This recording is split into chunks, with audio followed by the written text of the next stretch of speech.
तो हेलो दोस्तों, कैसे हैं आप सभी के सभी। आशा करता हूं सभी के सभी अच्छे होंगे। आज मैं आपके लिए अब वो नेक्स्ट टॉपिक है। इससे पहले मैंने लवन परिवार पूरा एक वीडियो में समझा दिया है। अब इसका सेकंड वीडियो है, सेकंड चैप्टर का सेकंड वीडियो है ये, जिसमें मैं आपको पीएच स्केल के बारे में बता रहा हूं। ठीक है, तो अब पीएच स्केल होता क्या है, सबसे पहले वो समझो।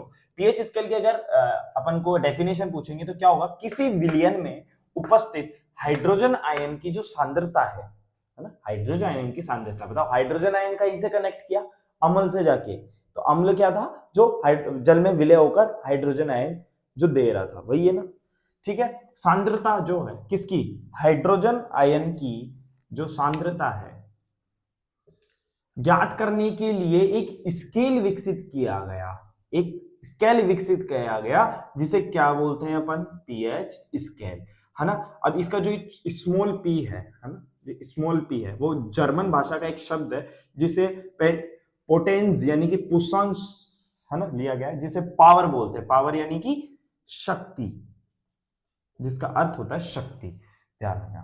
तो आप ये समझे, किसी विलयन में उपस्थित हाइड्रोजन आयन की सांद्रता ज्ञात करने के लिए एक स्केल विकसित किया गया है, जिसे क्या बोलते हैं, पीएच स्केल कहते हैं। पी एक जर्मन है भाषा का शब्द है, जिसे पुशांश, जिसका अर्थ होता है एक शक्ति बोलते हैं। ठीक है, अब सुनो, अब पीएच स्केल के बारे में अपन ने ये पढ़ा। अब पीएच स्केल होता क्या है वो समझो आप। जैसे कि मैंने पीएच स्केल, मानो ये एक स्केल है, ठीक है। अब यहां पे क्या होता है भैया, नंबरिंग की जाती है। नंबरिंग कैसे की जाती है वो सुनना आप। नंबरिंग जैसे कि यहाँ पे 0 से स्टार्ट हो रहा है, बीच में 7 है, और यहाँ पे लास्ट में होता है 14। ठीक है, ये कैसा पीएच स्केल होता है।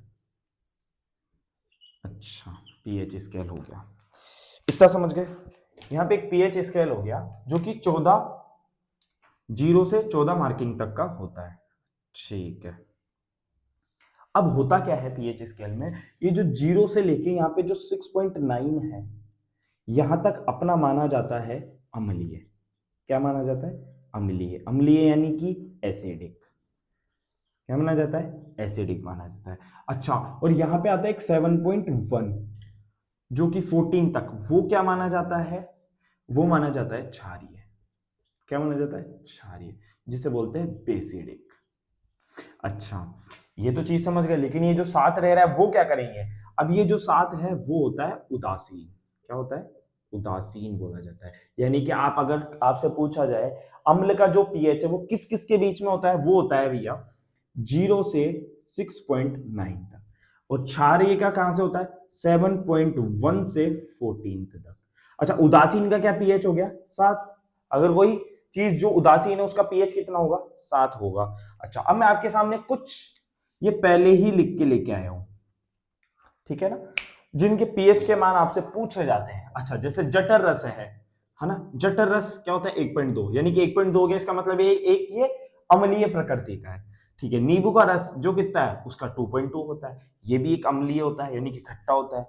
अब शुद्ध जल की बात करते हैं, शुद्ध जल का पीएच कितना होता है, शुद्ध जल का पीएच होता है 7.4, यानी कि स्लाइटली बेसिडिक, यानी कि थोड़ा सा क्षारीय होता है। सॉरी, ये तो शुद्ध जल तो उदासीन होता है, नहीं तो क्षारीय होता तो कैसे भी होता है। ठीक है, रक्त जो है वो 7.4 होता है। ठीक है, मिल्क ऑफ मैग्नीशिया, उसका जो पीएच होता है वो 10 होता है, और सोडियम हाइड्रोक्साइड उसका पीएच होता है 14। यानी कि भैया मेरे को 3 जो है वो क्षारीय मिले यहाँ, है ना, और यहाँ पे एक उदासीन मिला। ठीक है, और जो ये दोनों है वो अम्लीय मिले। बोलो ये चीज क्लियर है। ये पीएच स्केल का जो मान है वो मैंने आपको अच्छे से बता दिया है। तो सबसे पहले आपको अगर पीएच स्केल के बारे में पूछे तो वो आपको ये लिखना है, किसी विलयन में उपस्थित हाइड्रोजन आयन की सांद्रता ज्ञात करने के लिए एक स्केल विकसित किया गया जिसे पीएच स्केल कहते हैं। ठीक है, ये पी जो है जर्मन भाषा का एक शब्द है जिसे पुशांस बोला जाता है जर्मन में। इसका अर्थ जो होता है वो पावर यानी कि शक्ति होता है।